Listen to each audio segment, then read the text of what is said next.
Hey, Michelle. Hi, how are you doing? Good, thank you. Michelle, tell folks a little bit about you, and then I have a question where I'm going to set up a hypothetical scenario for us.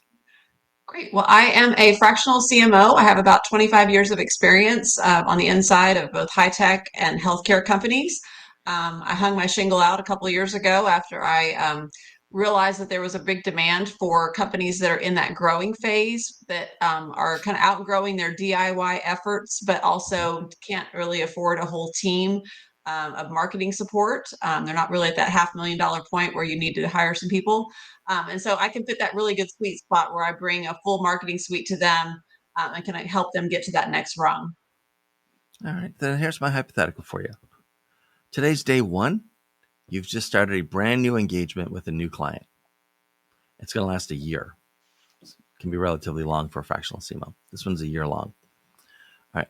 So you're looking at the first 90 days. What do you typically see as sort of the worst problem when you show up with your clients that you need to address? Typically, the website's a hornet's nest. I mean, Uh, it's kind of the immediately day one. It's like, what are you out with? It's terrible. And sometimes the website leads to a whole rabbit trail of other places where they need some support. Maybe they don't really have a brand style kit. They don't really know what their why is. They don't have a strong message platform. So typically their digital platform or their social media has been dead for a month. mhm. I'll see a lot of things in their digital assets pretty immediately that we kind of have to address right away. Okay. Samy, hi. Nice to see you.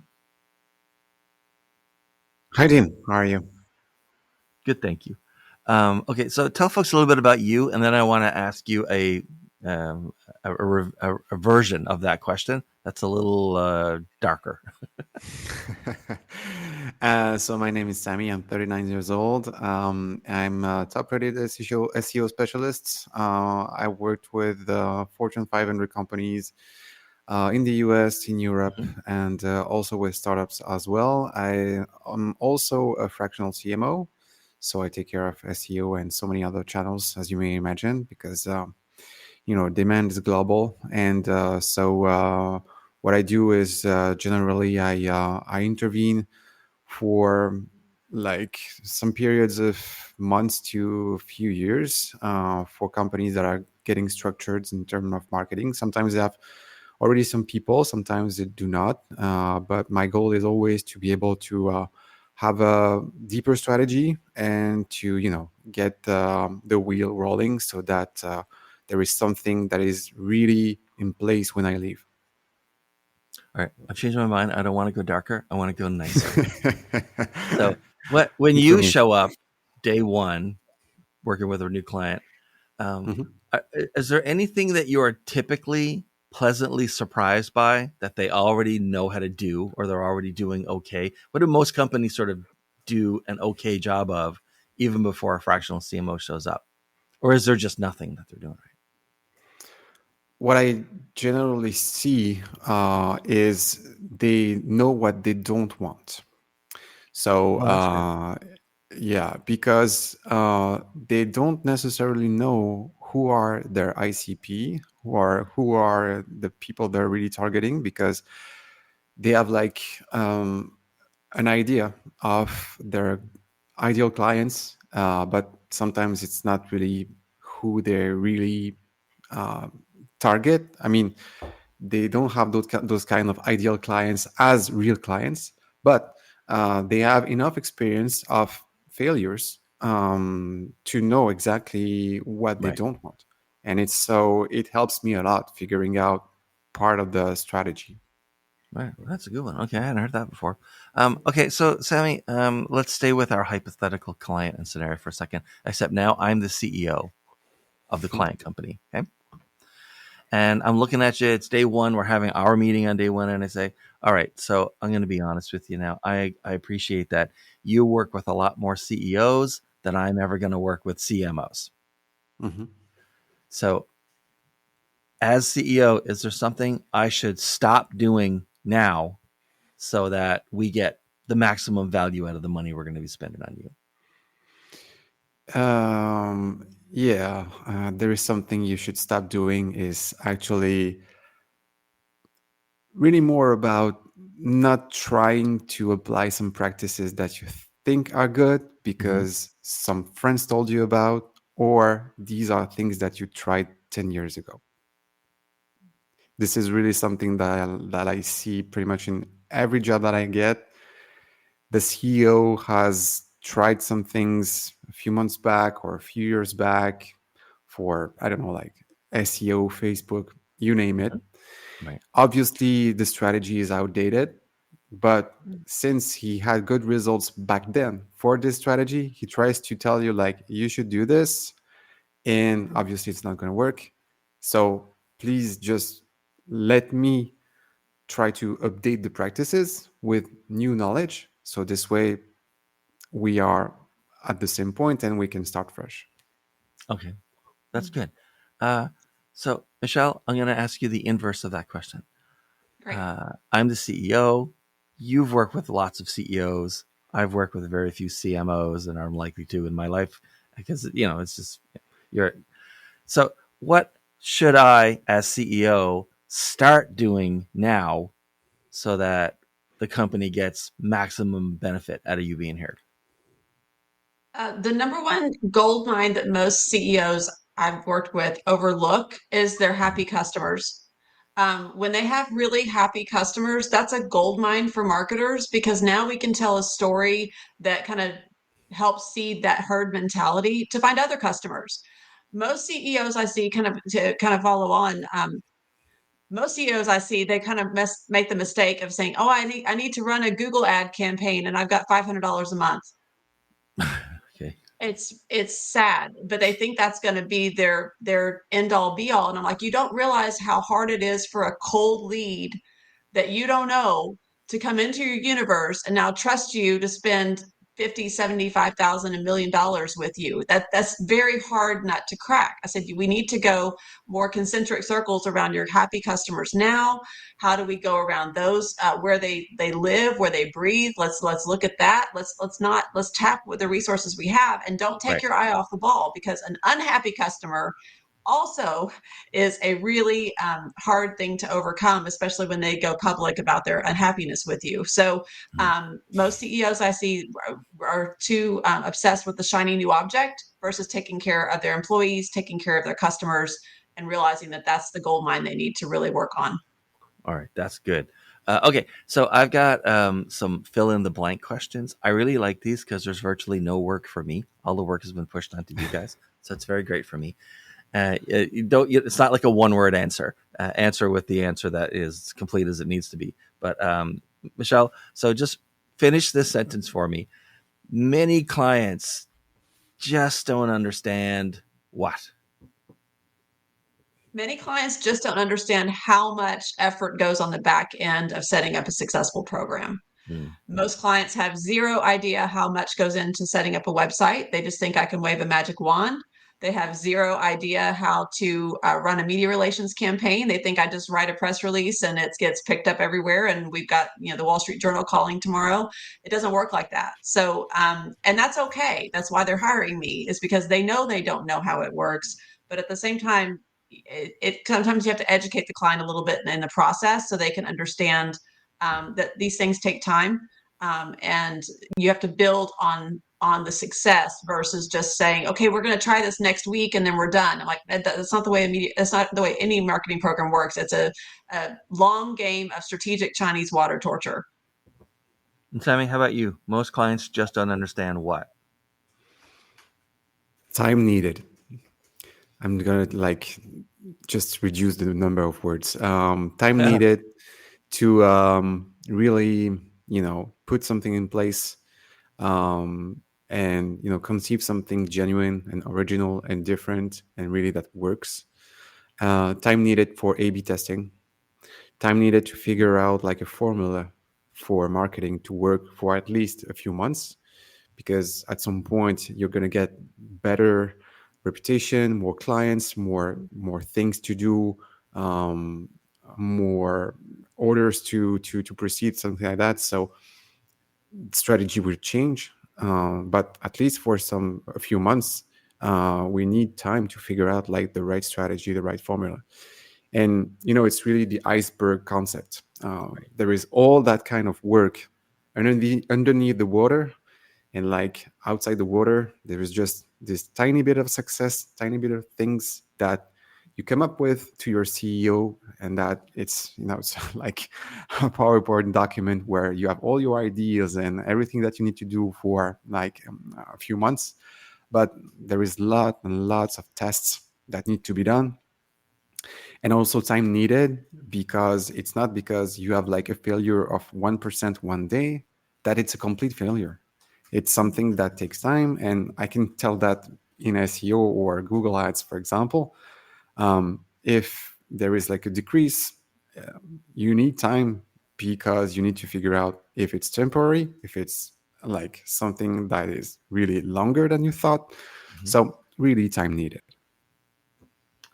Okay, Samy, let's set up a different scenario. Okay, you're on stage, you're the speaker. Oh, great. Everyone in the audience, all 208 of them, they all became fractional CMOs last week. Okay. Finish this sentence.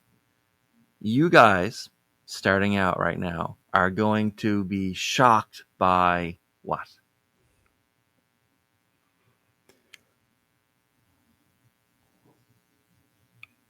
You guys are going to be shocked by the way things change quickly. And more. I think that as a CMO, there are new shiny things, new shiny objects coming up every day, new trends, new products, new marketing channels, new practices. It's a shock to see so many things like coming up every day, especially with AI. And what I would say is like you're going to be shocked by the amount of new things, and you got to stick to your basics, to what works. And once you find what works, just double down on it. Don't try to chase any new things that look like, oh, that's so great. No, just it works. Okay, just double down on it until like you found another thing that may be an addendum, an addition to what you do, but just try to find the right formula first, and then you'll see. And Michelle, how about you? You're looking at all these fractional CMOs. They have no idea what they're in for as a fractional CMO, right? And you say to them, more than anything, I think you guys are going to be super surprised by what? Well, I'll say two things. One, how much you're needed.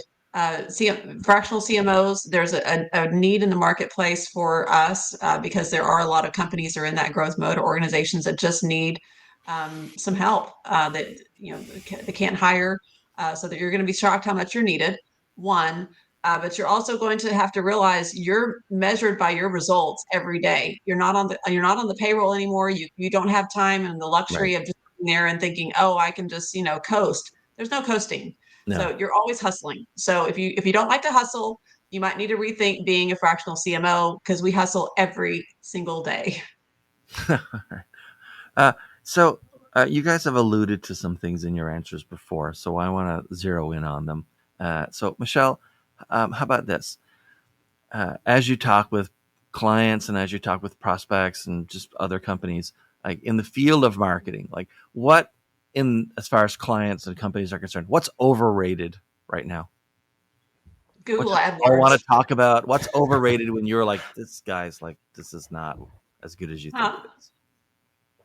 What did he say, Dean? I'm sorry. What's overrated among the people that you're talking to, and you think no.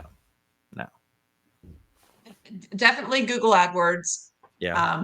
People they think that they're going to get a great thing with it.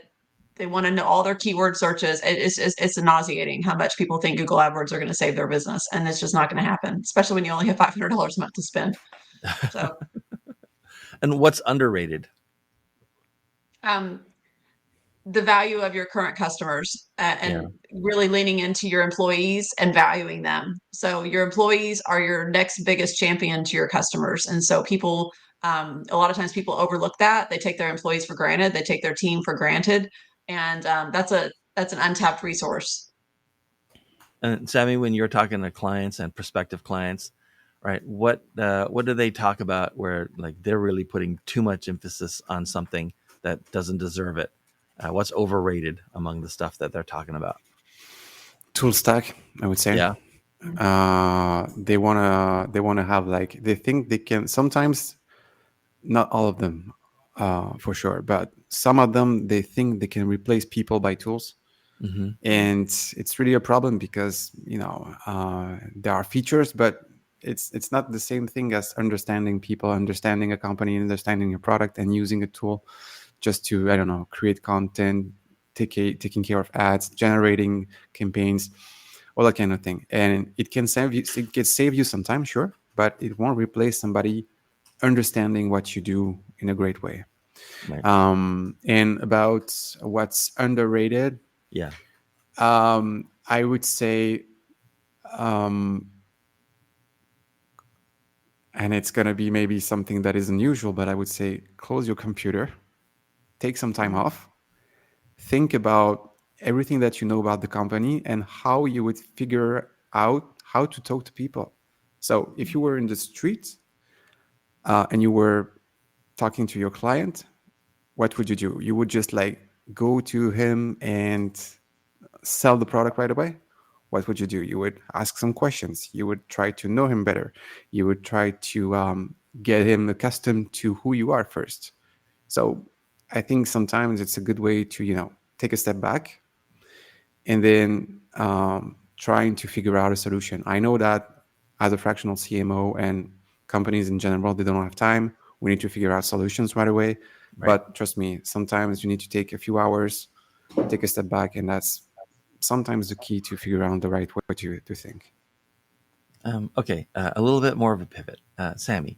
So, do you have any advice for fractional Mhm. CMOs, no matter how long they've been in the business? Do you have any advice or things you'd want to point out to them about getting clients, connecting with the right potential customers, let's say? Do not underestimate yourself. That's the first thing. Where at any step of your career, you can tell yourself, "I'm too expensive. I'm too old. I'm too this. I'm not enough this, Mm-hmm. and everything else. I don't know the trends. I don't know the products. I don't know what works." Well, you have experience. You know people, and you've had successes in the past. So I think that you should not underestimate yourself because since you've had successes, it is worth something.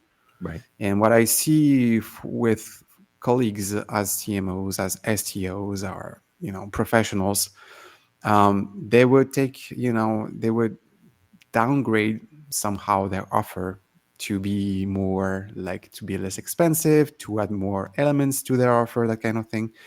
And they will accept some clients that really are difficult. And so it's easier. It's always the same thing. When you value yourself the right way, you find people that find the right person in you. And what happens is, and I'm happy about it. I stop judging myself too badly, and I try to, have the right offer for my clients, have the right prices, and guess what? I'm attracting the people that I wanted. And so I think that this is the best thing that CMOs can do. Plus, if you're the only person in the company, you are, by definition, the best person at that company. Should should That's true. bathe in that. And Michelle, how about you? Talking to fractional CMOs, and how do you get clients, and like what should I know, and what should I not do? Right? What kind of advice could you give some people? For getting clients, my success has come from networking and working my own personal network, and having a pretty crystal clear elevator pitch in 30 seconds or less. I can tell somebody, at lunch or whatever, what I'm doing, and it's helpful. And it's the second thing is also kind of finding the needs, and I think that's one of those things. One of my more recent new clients. We were just talking at networking lunch and I went for a tour of their facility and I'm like, I don't know what I can do to help you, but I want to help you. I want to help you grow this because I believe in your mission. I believe in what you're doing. And lo and behold, all these things unfurled of what they needed. I was like, oh, I need this, and we got this big campaign coming up. We're lost. And I'm like, great. So it's kind of a see a need, fill a need, and see how you can add some value. What won't work is sitting at my computer all day trying to type up a bunch of anonymous emails to Right. people that I've never met. That's not going to work very well for me. Maybe it works for other people, so I don't want to. If that's your thing, go do it. But that's not my strategy for success. No, that works for marketing-led businesses. You guys are in sales-led businesses. Right. People have to talk to somebody at some point. Right. Okay, so one of the interesting aspects of this podcast is that nobody knows until really the last second, because things get rescheduled, who's going to be in this podcast. And so, right? I mean, you pick your slot months and months in advance usually, but you don't know who the other person necessarily is. And so, what we're doing now is season 6 is we're letting each guest ask the other guest. I mean, theoretically, it just says ask another person. No one's ever asked me a question. So I'm not really like part of the subject for this, but ask the other guest any question you want about marketing, being a fractional CMO, anything you want. And so we'll start with Samy asking Michelle a question, and then we can switch back. It doesn't have to be the same question, obviously. Make up your own. Okay. Michelle, what do you think would be the thing that a fractional CMO like me should know? What's the one trend, one thing I should apply in 2025 that I wasn't doing in 2024? Oh wow. Okay. Well, I'll say my success has been the networking. So I carve out the time for my networking events and I prioritize that. So if you're not doing that, that's a great gold mine, and you never know who you're going to meet and who knows who. So I think that's a great strategy for success. For me, it's pretty time tested, and you have a great personality. So I think you would network really well, Thank you. and people would go, oh, I have to learn more about you. So I do that if I were you. Okay. And then my Michelle, question how for about you? you, though, is more selfish. So I want to know more about your SEO and your digital strategy stuff, because this is a need I sometimes run across for some of my clients. So I want to know more what you do on that side, because I mean, all of us, I think we all have our specialty niche. Mm-hmm. Like, while I Mhm. can do some things, I know there's some things I do really well, and some things I can do, but I don't. Yeah, it's all right. So, but I think, Samy, your specialty niche sounds like it's more the SEO stuff. So tell me more about that. Well, yeah. I mean, you mean like in terms of trend or what I Kind of just more what you do. Like, if you have a client, and not giving away your secret sauce, just more, Mhm. how would you approach that to help with rankings? Is that your specialty niche? Is that what you lead with Yeah. your service offering? Tell me more Yeah, about that. because the most frequent context that I meet is people like they've tried a lot of things like Google ads, Facebook ads, like digital PR, so many things, and for some reason they didn't take the time or the budget to focus on SEO because obviously they started most of the time with ads because they wanted immediate ROI, Mm-hmm. and once they saw that it might work, they're like, okay, let's do this and we'll see the rest of marketing later. And at some point they're getting to a point where it doesn't work that much anymore, so they're focusing on SEO. So the way that I'm doing things is first to try to understand where they are, who they are, what they do, what is the product, what is the client, what problem does it solve. Because if you don't know your ICP, I won't be able to do anything in terms of SEO. You could jump right into keyword research and that kind of thing because that's what some people do, but that doesn't help me a lot. So that's the first thing that I'm trying to understand. What problem does the product or the service or the company solve? Then after this, we need to see where the website is. Does it have any problem? Is it okay in SEO wise? How is it organized? Does it address the right issues? Does it present the company the right way? All that kind of thing. What is the structure? Is it technically sane or not? Is there something that needs to be corrected? So that's the second thing. And after this, we need to define a plan. I will define a plan, an action plan, so that is having like a good technical foundation if it's not the case. That is also solving the problems in terms of content. So if you have existing content, maybe it doesn't rank for the right keywords, for the right elements. And also that will be created like a content strategy, because like I said, we know now what is the problem that you solve, what are the questions that people are typing related to your products, also what are the features that you want to highlight in your offer. So all that kind of thing will help me like creating new content. And I will start with, and I know it's not popular, with the bottom of funnel content, because this is where the money is. And I know that I get so many people telling me like, yeah, the search volume, I had this in the morning, the search volume is really low. Like I have 30, 50, 70 searches per month on one keyword. And I'm like, yeah, but among those 30, 50, 70 people, there will be 2, 5, 10, 70 clients. Whereas you can have like so many top of funnel keywords where you have maybe 20K people looking for that, but one client. So I start with this, and then, I go from bottom of funnel to top of funnel. And we try to address the first things, first thing first, money. And then once we're good at this, and then we move one step up, middle of funnel, and then one step up, top of funnel. So if I can give you a few words about what I do, that's what I do. That makes sense to me. I love it. Yeah. Okay, so guys, this has been fantastic. Thank you so much for being here. I don't know wind it down, but Michelle, like these days, who should be contacting you, and how should they get to you? Who should be contacting me? My specialty has been healthcare and high tech, but then also anybody doing something innovative. They have a quality product, they have a quality service, something that they're doing is working in the market, but they just are lost when it comes to marketing and they need to get a step up. So that's who should contact me. If they're regionally based here in Dallas, that's helpful, but not necessary. One of my biggest client success stories was actually based in Baltimore. So, I can work virtually anywhere, as we all can now. But that's who should contact me. All right, and how? You can reach out to me at my email address, Michelle@brightercoms with 2Ms.com, Okay. or on my LinkedIn profile, which is linked in my bio right there. All right. And Samy, how about you? Who should be contacting you these days, and what's the best way to get to you? That would be companies who are like, who are around, 500K to $1 million like revenue, and they want to figure out a step up in their game in terms of marketing.